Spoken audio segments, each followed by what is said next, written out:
जो लोग आज मिडिल क्लास लाइफ जी रहे हैं, क्या वो 5 से 10 साल बाद भी पॉसिबल रहेगी? मिडिल क्लास का हाल बदलते समय के साथ काफी मुश्किल हो गया है। आगे बढ़ने से पहले सबसे पहले समझते हैं कि मिडिल क्लास होता क्या है। इंडिया में मिडिल क्लास की एक यूनिवर्सल डेफिनेशन नहीं है, लेकिन अलग अलग एजेंसीज ने अपने रिपोर्ट्स में इसे डिफाइन करने के लिए अलग पैरामीटर्स यूज किए हैं। कहीं इनकम के बेसिस पर डिफाइन किया जाता है तो कहीं स्पेंडिंग पैटर्न के बेसिस पर। People's research on India's consumer economy की रिपोर्ट के हिसाब से वो हाउस होल्ड जो 5 लाख रुपए से 30 लाख पूरे साल में कमाते हैं, उन्हें इकोनॉमिकली सिक्योर माना जाता है और रिपोर्ट के हिसाब से उनका गरीबी रेखा के नीचे गिरने का चांस बहुत कम होता है। इस रिपोर्ट के अनुसार मिडिल क्लास इंडिया का सबसे फास्टेस्ट ग्रोइंग सेगमेंट है। 1995 से 2021 के बीच हर साल 6.3% की रेट से बढ़ रहा है और अब यह पूरी जनसंख्या का 31% है। एस्टिमेट है कि 2031 तक ये पॉपुलेशन का 38% हो जाएगा और 2047 तक यह 60% तक पहुंच जाएगा। लेकिन सवाल यह उठता है कि फिर यह मिडिल क्लास के कम होने की बातें कहां से आ रही हैं? जब रिपोर्ट्स कह रही है कि middle class fastest growing segment है, तो आखिर इतनी कॉन्ट्रडिक्टरी बातें सुनने को क्यों मिलती हैं? दरअसल नेस्ले इंडिया के एमडी सुरेश नारायण ने भी कहा है कि मिडिल क्लास के कम होने का असर fast moving consumer goods industry पर दिख रहा है। उन्होंने कहा है कि एफएमसीजी प्रोडक्ट्स की सेल गिर रही है। फूड और बेवरेजेस की सेल्स का ग्रोथ अब सिर्फ 1.5 to 2.2% के बीच है, जो पहले के समय के डबल डिजिट ग्रोथ से काफी कम है। इसी तरह हिंदुस्तान लीवर के सीईओ संजीव मेहता ने भी चिंता जताई है कि मिडिल क्लास की फाइनेंशियल चैलेंजेस उनकी प्रोडक्ट सेल्स को इम्पैक्ट कर रही हैं। यह डिक्लाइन अर्बन मिडिल क्लास की कमजोर होती परचेजिंग पावर का प्रतीक है, जो एफएमसीजी सेक्टर पर सीधा असर डालती है। अब सवाल यह उठता है कि मिडिल क्लास, जो कि इंडिया का 60% कंजम्पशन का बैकबोन माना जाता है, आज फाइनेंशियल स्ट्रेस का सामना क्यों कर रहा है? आखिर क्या वजह है कि यह मिडिल क्लास सेगमेंट अपने खर्चे संभालने में और सेविंग्स करने में स्ट्रगल कर रहा है? चलिए डिटेल में समझते हैं। बात करते हैं उन रीजंस की जो मिडिल क्लास के फाइनेंशियल स्ट्रेन के पीछे छुपे हैं। पहला रीजन है बढ़ती हुई महंगाई, जो मिडिल क्लास की फाइनेंशियल सिचुएशन पर सीधा असर डाल रही है। एसेंशियल कमोडिटीज जैसे कि फूड आइटम्स के प्राइसेस में जबरदस्त बढ़ोतरी हुई है, जिसकी वजह से मिडिल क्लास की इनकम पर प्रेशर पड़ा है। सितंबर 2024 में फूड इन्फ्लेशन 9.24% था, जबकि अगस्त 2024 में यह सिर्फ 5.66% था। इस प्राइस राइज की वजह से मंथली एक्सपेंडिचर बढ़ गया है। अब ज्यादा खर्च बेसिक नीड्स जैसे कि फूड आइटम्स, इलेक्ट्रिसिटी या ट्रांसपोर्टेशन पर हो रहे हैं। लोग high cost of living experience कर रहे हैं, जबकि सैलरीज लगभग स्टैग्नेंट रही हैं। 2012 से 2023 के बीच इंडिया के मैन्युफैक्चरिंग और सर्विसेज सेक्टर में एवरेज सैलरी ग्रोथ सिर्फ 4 to 5% की थी, लेकिन इसी टाइम पीरियड में इन्फ्लेशन रेट 6 to 7% के आसपास था। इसका मतलब है कि लोगों की रियल इनकम नेगेटिव हो गई है और सैलरी ग्रोथ इन्फ्लेशन के पेस को मैच नहीं कर पा रही है। इसी वजह से लोगों की परचेजिंग पावर कम हो गई है। वे इन्वेस्टमेंट्स और सेविंग्स करने में स्ट्रगल कर रहे हैं और जिसकी वजह से फ्यूचर गोल्स भी कॉम्प्रोमाइज हो रहे हैं, जैसे कि बच्चों की एजुकेशन, इमरजेंसी फंड्स और रिटायरमेंट प्लानिंग। परचेजिंग पावर कम होने की वजह से डिस्क्रिशनरी स्पेंडिंग जैसे कि आउटिंग, एंटरटेनमेंट, शॉपिंग पर खर्च करना भी कम हो गया है। इन सब वजहों से फाइनेंशियल स्ट्रेस बढ़ गया है और मिडिल क्लास की क्वालिटी ऑफ लाइफ और फाइनेंशियल सिक्योरिटी दोनों इम्पैक्ट हो रहे हैं। दूसरा मेजर रीजन जो इंडियन मिडिल क्लास की श्रिंक होने के पीछे है, वह है टेक्नोलॉजिकल डिसरप्शंस। बहुत सी जॉब्स जो पहले स्टेबल मानी जाती थी, अब टेक्नोलॉजी और ऑटोमेशन की वजह से रिप्लेस हो गई हैं। स्पेशली ऑटोमेशन की वजह से मिडिल मैनेजमेंट और क्लरिकल जॉब्स में काफी कमी आई है। आज के समय पे व्हाइट कॉलर जॉब्स भी पूरी तरह से सिक्योर नहीं है।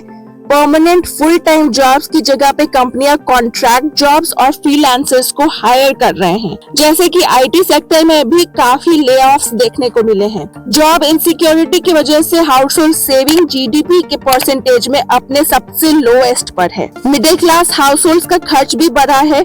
हम एक सेविंग इकोनॉमी से एक डेट इकोनॉमी की तरफ बढ़ते जा रहे हैं। CMIE के डेटा के हिसाब से सैलरीड जॉब्स पूरे वर्कफोर्स का सिर्फ 19% कॉन्स्टिट्यूट करते हैं। तीसरा कारण है इकोनॉमिक स्लोडाउन। इंडियन इकोनॉमी 2024 के जुलाई से सितंबर क्वार्टर में 5.4% से ग्रो हुई, या पिछले 7 क्वार्टर्स में सबसे कम ग्रोथ रेट थी, जो कि मार्केट एक्सपेक्टेशन से काफी कम थी। 2023 में जस्ट एक साल पहले ग्रोथ रेट 7.8% का था। इस स्लो इकोनॉमिक ग्रोथ के पीछे वीकर कंजम्पशन, इन्वेस्टमेंट्स और एक्सपोर्ट्स हैं। प्यू रिसर्च सेंटर ने एस्टिमेट किया है कि भारत में मिडिल क्लास की तादाद 99 मिलियन थी, जो कि कोविड-19 के बाद 66 मिलियन पर आ गई। इकोनॉमी का स्लो डाउन, रूपी डेप्रिसिएशन, राइजिंग ऑयल प्राइसेस और ट्रेड चैलेंजेस, इन सब का इम्पैक्ट इंडिया के मिडिल क्लास फैमिलीज पर पड़ रहा है। ये फैक्टर्स मिलकर उनकी सिचुएशन को और भी इनसिक्योर बना रहे हैं और अब वे इकोनॉमिक अनसर्टेनिटीज की वजह से ज्यादा वल्नरेबल हो गए हैं। फोर्थ रीजन है इंडिया का टैक्सेशन सिस्टम। भारत का टैक्सेशन सिस्टम ऐसा है कि इसका सबसे ज्यादा बोझ मिडिल क्लास पर पड़ता है। असेसमेंट ईयर 2024-25 में लगभग 7.28 करोड़ लोगों ने इनकम टैक्स रिटर्न फाइल किया। भारत में 140 करोड़ की आबादी में सिर्फ 5 से 6% लोग ही इनकम टैक्स भरते हैं। इनमें से सबसे ज्यादा सैलरीड क्लास है, जो ज्यादातर मिडिल क्लास इनकम ग्रुप के लोग हैं। इंडिया का टैक्स टू GDP रेशियो सिर्फ 11.7% है और वहीं डेवलप्ड कंट्रीज का average tax to GDP ratio 34% के करीब है। तो जाहिर है कि भारत में टैक्स टू GDP रेशियो कई डेवलप्ड कंट्रीज से काफी कम है। इस वजह से गवर्नमेंट को कम रेवेन्यू मिलता है और पब्लिक सर्विसेज जैसे कि हेल्थ, एजुकेशन, इंफ्रास्ट्रक्चर पे भी खर्च सीमित हो जाता है। मिडिल क्लास को न सिर्फ इनकम टैक्स भरना पड़ता है, बल्कि उन्हें GST जैसे इनडायरेक्ट टैक्सेस का भारी बोझ झेलना पड़ता है। उदाहरण के लिए पेट्रोल और डीजल जैसी एसेंशियल कमोडिटीज पर 28% तक GST लगता है। इतना ही नहीं, इंटरेस्ट इनकम पर भी टैक्स देना होता है, और चाहे वह सेविंग या फिक्स डिपॉजिट पर मिला हो। म्यूचुअल फंड्स और लॉन्ग टर्म इन्वेस्टमेंट्स पर टैक्स लगता है। मिडिल क्लास पहले अपनी कमाई पर इनकम टैक्स देते हैं और फिर सेविंग से होने वाली एडिशनल इनकम पर भी टैक्स देते हैं। इस तरह से टैक्सेशन सिस्टम उनकी सेविंग्स और इन्वेस्टमेंट्स को भी खाते जा रहा है। मिडिल क्लास को इतना टैक्सेस में योगदान देने के बाद भी ना तो हेल्थ केयर मिलता है, ना क्वालिटी एजुकेशन सिस्टम, ना ही अच्छी हवा या पानी। सरकार इतना टैक्स लेती है और ये सब प्रोवाइड करना सरकार की जिम्मेदारी होनी चाहिए, जैसे कि डेवलप्ड कंट्रीज में होता है। ऐसे भी डेवलप्ड कंट्रीज है जहाँ पे भारत से ज्यादा टैक्स है, लेकिन वहाँ health care, education, public transport free होता है या बहुत ही ज्यादा सब्सिडाइज्ड होता है। यहाँ पर सरकार 30 से 35% टैक्स में ले जाती है और मिडिल क्लास को और पैसे खर्च करने पड़ते हैं क्वालिटी हेल्थ केयर या एजुकेशन पाने के लिए। एक तरफ लोअर इनकम ग्रुप है जो ज्यादातर इनफॉर्मल इकोनॉमी का हिस्सा है, उनको डायरेक्ट टैक्स या इनकम टैक्स देने की कोई जरूरत नहीं है क्योंकि वे टैक्सेबल इनकम ब्रैकेट के अंदर ही नहीं आते। और दूसरी तरफ उद्योगपति या रिच इंडिविजुअल्स हैं जो टैक्स लूपहोल्स या टैक्स प्लानिंग से बड़े हिस्से का टैक्स बचा लेते हैं। तो मिडिल क्लास एक ऐसा सेगमेंट है जो दो तरह के क्लासेस, लोअर इनकम ग्रुप और हायर इनकम ग्रुप के बीच में एक तरह से सैंडविच की तरह बन जाता है और सबसे ज्यादा बोझ टैक्सेशन सिस्टम का यही झेलता है और मिडिल क्लास में भी सैलरीड क्लास पे सबसे ज्यादा बोझ पड़ता है। अगला कारण जो है, मुझे लगता है कि आमतौर पर इस पे ज्यादा बात नहीं होती और वह है भारत में डिमांड साइड स्ट्रैटेजी मिसिंग है। इससे पहले कि मैं आपको इस पॉइंट को एक्सप्लेन करूं, मैं बस आपका समय एक सिंपल इकोनॉमिक कॉन्सेप्ट को समझाने के लिए लेना चाहती हूँ। इकोनॉमी में इक्विलिब्रियम प्राइस और आउटपुट सीधे सीधे डिमांड और सप्लाई से डिटरमिन होती है। डिमांड कर्व डाउनवर्ड स्लोपिंग होता है, इसका मतलब है कि अगर प्राइस घटेगी तो डिमांड बढ़ेगा और प्राइस बढ़ेगा तो डिमांड घटेगा। वहीं सप्लाई कर्व अपवर्ड स्लोपिंग होता है, मतलब प्राइस बढ़ा तो सप्लाई बढ़ेगी, प्राइस घटा तो सप्लाई भी घटेगी, क्योंकि अगर किसी प्रोडक्ट का बहुत कम प्राइस होगा तो प्रोड्यूसर्स उस प्रोडक्ट्स को प्रोड्यूस ही नहीं करेंगे। जब डिमांड और सप्लाई जहाँ मिलता है वहाँ इक्विलिब्रियम प्राइस और आउटपुट तय होते हैं या बैलेंस ही मार्केट को स्थिर रखता है। आप समझते हैं कि देश में क्या हो रहा है। भारत की अर्थव्यवस्था में डिमांड साइड स्ट्रैटेजी की कमी एक बड़ी समस्या है जिसे नजरअंदाज नहीं करना चाहिए। मिडिल क्लास जो देश की कंजम्पशन की रीढ़ है, इसे इग्नोर नहीं किया जा सकता है। देश के 60% कंजम्पशन के लिए यही वर्ग जिम्मेदार है। लेकिन जैसे हमने इस वीडियो में देखा कि की सैलरी स्टैग्नेंट है, महंगाई की मार मिडिल क्लास पर पड़ रही है, जिससे उसकी परचेजिंग पावर घट रही है। अगर लोगों के पास परचेजिंग पावर नहीं होगी तो कंपनीज अपने प्रोडक्ट्स किसको बेचेंगी? भले ही सरकार ease of doing business, production incentives या कॉर्पोरेट सब्सिडीज देकर बिजनेसेस को एनकरेज करे, लेकिन डिमांड साइड की अनदेखी के कारण लॉन्ग टर्म कॉर्पोरेट या बिजनेस अर्निंग्स या प्रॉफिट नहीं बढ़ पाएंगे। सिर्फ गवर्नमेंट स्पेंडिंग और एक्सपोर्ट्स या सप्लाई साइड फैक्टर्स पर निर्भर रहकर अर्थव्यवस्था को स्टेबल नहीं किया जा सकता है। हमने इतनी सारी बात कर ली, लेकिन अगर आप कुछ सर्वेस देखेंगे तो यह आपको देखने को मिलेगा कि बहुत सारे सर्वेस मिडिल क्लास की ग्रोथ को लेकर काफी होपफुल हैं। जैसे शुरू में ही हमने प्राइस रिपोर्ट को देखा, वो कहता है कि 2031 तक मिडिल क्लास आबादी के 38% होंगे और 2047 तक 60%। लेकिन ये सर्वेस यह अज्यूम कर रहे हैं कि इकोनॉमिक ग्रोथ के साथ साथ मिडिल क्लास भी एक्सपैंड करेगा।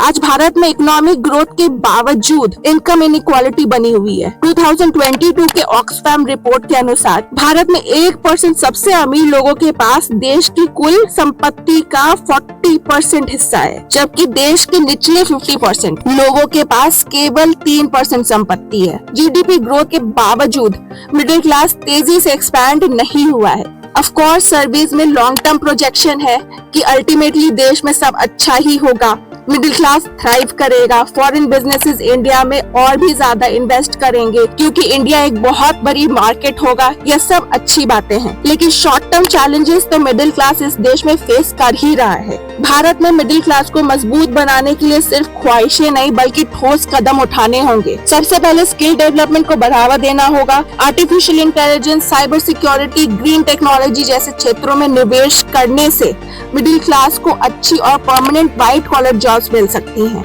Access to affordable housing, better health care और एजुकेशन भी जरूरी है ताकि मिडिल क्लास अपने जीवन को और ज्यादा बेहतर कर सके। टैक्सेशन सिस्टम में रिफॉर्म्स करने होंगे जिससे मिडिल क्लास पर कम बोझ पड़े। अब ये सब बातें तो हो गई कि मिडिल क्लास को बाहर से कैसे सपोर्ट मिल सकता है, लेकिन कई जगहों पर भारत में मिडिल क्लास को अपनी सोच में बदलाव लाने की जरूरत है। कांस्टेंट अपस्किलिंग और लर्निंग की जरूरत है। अब जॉब मार्केट में बदलाव बहुत जल्दी आ रहा है। अगर हम न्यू स्किल सीखें, अडेप्टेबिलिटी दिखाएं और ग्रोथ माइंडसेट अपनाएं तो हम एक प्रॉस्पेरस फ्यूचर की दिशा में आगे बढ़ सकते हैं। अगर आपको इस वीडियो से कुछ नया सीखने को मिला और आपको ये वीडियो पसंद आया तो इस वीडियो को लाइक करें और कमेंट बॉक्स में बताएं कि आप इस विषय के बारे में क्या सोचते हैं। अगर आप और भी ऐसे नॉलेजेबल वीडियोस देखना चाहते हैं तो चैनल को जरूर सब्सक्राइब करें।